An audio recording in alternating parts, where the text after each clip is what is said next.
Hey guys, we are back. Rossi Audio, new video. Today I'm going to do a review of this fella right here. I have tested it as a stereo, two-channel stereo amp today. It's the JBL DCR600. It is a home theater receiver basically, but I have to say that this is probably one of the better late era modern home theater receivers or AVR receivers that I have tested lately or ever when it comes to two-channel operation and music. I have tested them on these Technique speakers that I have right here. I did a 20 minutes test, and these are the you can see it here. It's the SB-CR77. They have a 12-inch woofer in them. Let's go in the back here and take a look at the back side of this receiver. Sorry about the cable mess, but as you can see, it's a very sparsely made. Of course, there are receivers that has way more dill and dal and all kinds of stuff crammed into them. This is a very basic one, and it doesn't have all the outputs, RCA, low level outputs as many of the other ones. You have a subwoofer out right here. Very sparsely when it comes to in and outs, but it has the basics. Has CD in, multiple videos in, video out, tape out for recordings. It has digital out, it has digital in, optical, coax, all that fancy stuff, and remote in and out. And of course, it has speakers in and out for front, center, and surround. It does not have a speaker out for subwoofer. That is strictly out via an RCA active. So it is, from what I can see, very, very basic, stripped down. This is what you need when this one came on the market. So let's go to the front again.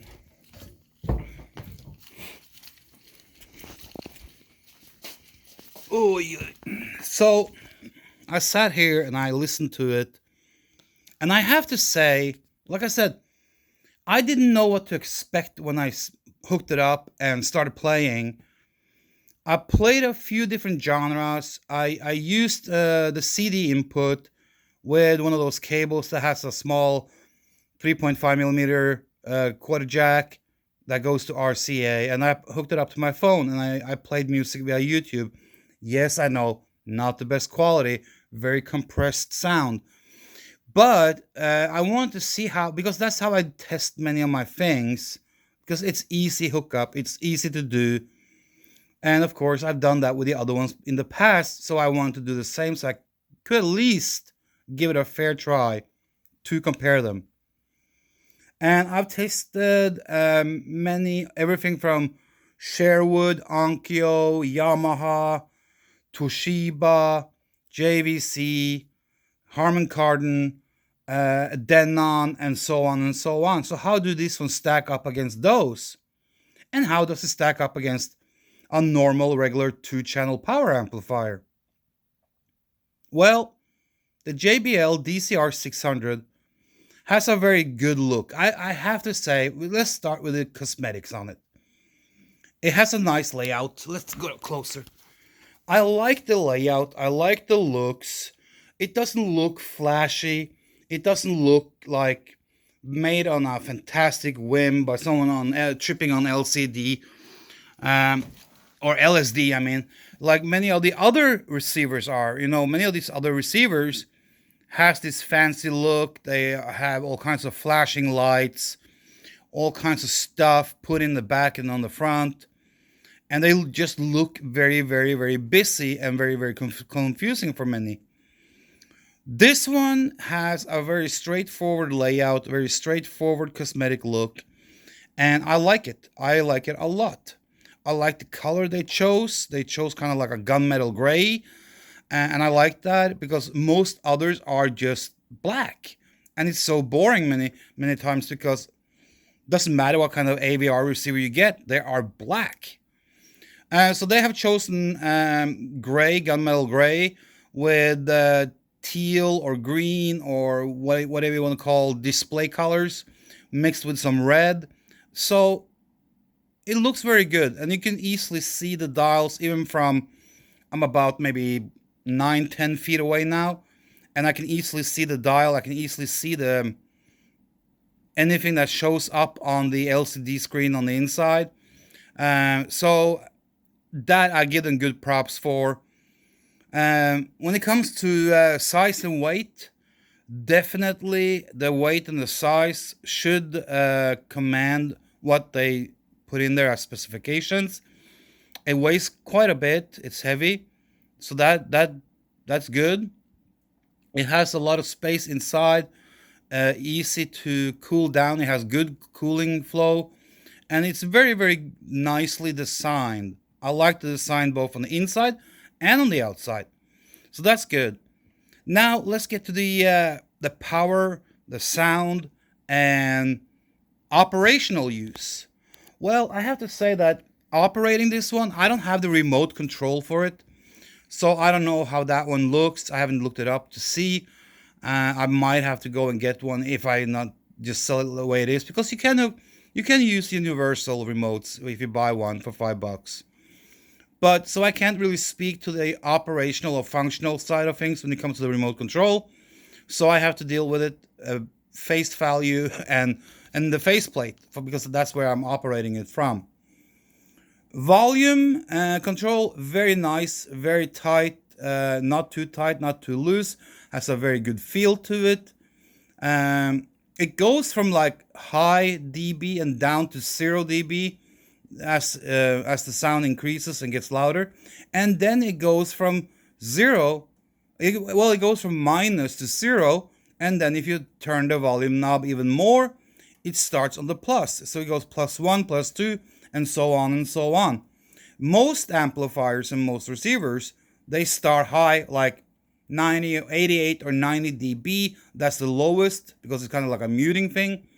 And then the higher you turn the volume, the lower the number gets. You get it down to 0, and that's it. This one, however, do not do that. This one goes to 0, and if you go any further, it starts on the plus, and then the sound gets louder. Very cool. The tone controls, there's 3 tone controls, 2 tone controls, sorry, under the volume. This is the volume, bass, treble, and balance.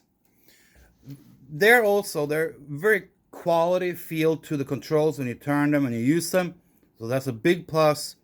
You have some inputs on the front, very nice, because not everyone wants to deal with the backside if they have it tucked in somewhere and it's hard to get to, so that's a good thing. You also have here a lot of controls for presets, band tuning, surround mode, and you have over here, you have FM mode, source. This is where you choose what source you're using, and you have tone mode, so you can in fact go in here and do some tone tuning. Then you have about here is where you do your menu setups and all that stuff, and then you have test tone, speaker, channel, digital select, and delay. So you have some more controls right there.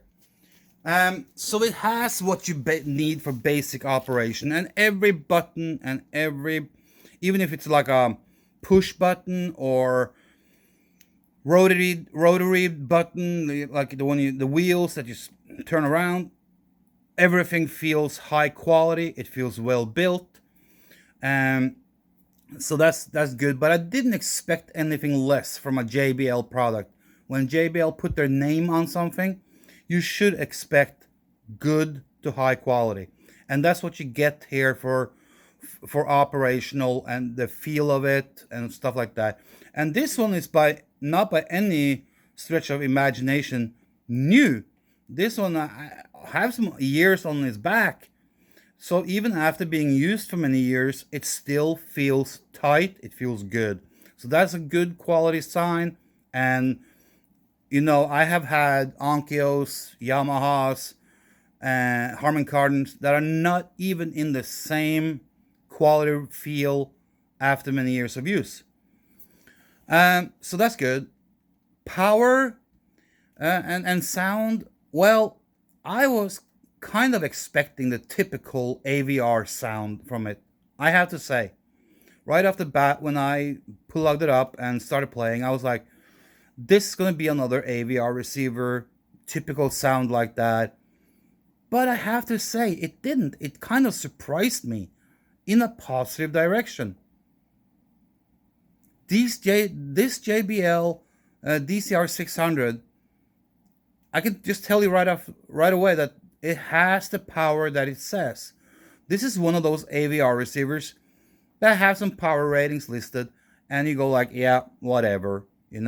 Most AVR receivers are not even close to sound or feel or give you the experience of, okay, it's rated correctly. It has that type of power. However, this JBL DCR600, I feel, can back up any claim it has made in the specification sheets about power and wattage and all that stuff. It feels powerful. It sounds powerful. I haven't used the most powerful speakers, however. I wanted to use these techniques because they're kind of neutral, they're kind of straightforward sounding. So that will give you a good impression on the sound. So yeah, when I started playing, I rolled the volume knob to about zero, and it sounded really really nice. And when I went further to like +2 and 3, uh, you could feel that it wasn't lacking any power, and it didn't get short-winded, or it didn't kind of like starting to feel like it was losing power or losing control. It stayed on it, and it still felt like you had more headroom. You felt like you had more to go on. But this is where the speakers came in, and I don't want to push these techniques any further than that because it was loud and it played really nice. The sound was clear. It was had a very good stereo imaging. It had a very nice and detailed sound between the mids and the highs. Um, However, the bass, but that's not the amp's fault. That's for these speakers here. They're not bass heavy speakers at all. They do have a nice bass, but they're not like any Certain Vegas or JBLs or other type of speakers that has a little bit more bottom. So I knew that going in when I started testing that, okay, these Technic speakers, they are not bass heavy, and they're sealed enclosures. So that's why I said they have a very flat but correct sound when they reproduce music.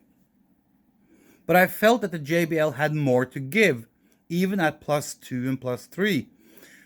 So I was not running out of headroom. I was not running out of power. The amplifier was not running out of breath. It stayed very consistent. It stayed with control. It played with control. And this is what really surprised me, because any other AVR receiver or home theater receiver, you can feel and you can hear when the amp is kind of running short on power and control. The sound is starting to sound kind of mushy, a little bit fuzzy. You get some high peaks in the tweeters. The mid-range is starting to sound sharp. With this JBL, that did not happen. The mid-range stayed very detailed. The tweeters stayed very nice. No listening fatigue was created. It didn't sound sharp or awkward to my ears. And the difference between this one and many other AV receivers are it sounded very, very distinct between each component of the speaker. Like, it did reproduce bass, of course, there was bass there. And it was nice and tight and very distinct. And then in the crossover path, you could hear the details between voices and instruments and effects. And I played a lot of hard rock and metal because many times in a test like that, that type of music can sound a little bit fuzzy, a little bit difficult to differentiate between different instruments, and the vocal comes in and you have background vocals and effects. So it's very complex music, can be very hard to separate things from each other. However, with this JBL receiver, that was not a problem. It was straightforward, a very honest receiver. It was very powerful. One of the more powerful receivers that I have tested and tried. It even feels more powerful than the big Onkyo down right there, which on paper is more powerful. In size is bigger, in weight weighs more. But that JBL right there sounded and felt better than that Onkyo down there. And it felt like that JBL had more headroom, it felt like it had more control, and it just sounded better overall. To me, that was surprising because that Onkyo down there, among all the receivers that I have in stock, I have a few up there and there and behind there. This JBL felt to me to be the most powerful one. The Harman Kardon right back there doesn't have a chance. I have a Yamaha down there, doesn't have a chance. The Sherwood over there, uh, in sound quality, is maybe the one that gets the closest, but in power, it's not even close. And all of these that I pointed out are close or around or a little bit above in power wattage and power rating than the JBL, but the JBL sounded more powerful and sounded like it had more control and sounded that it had more headroom and more to go on.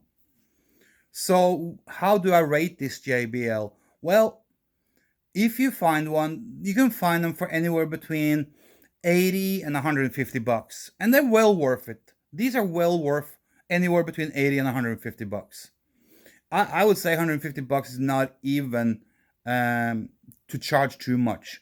I have this one for sale for 129.99, which is like almost smack in the middle of what you can find range wise. But I feel that 129.99 is about the right price to ask for it. Now, if I was gonna buy it, I don't think I like I said, I haven't tried it as an AVR receiver, so I don't know how it works like that.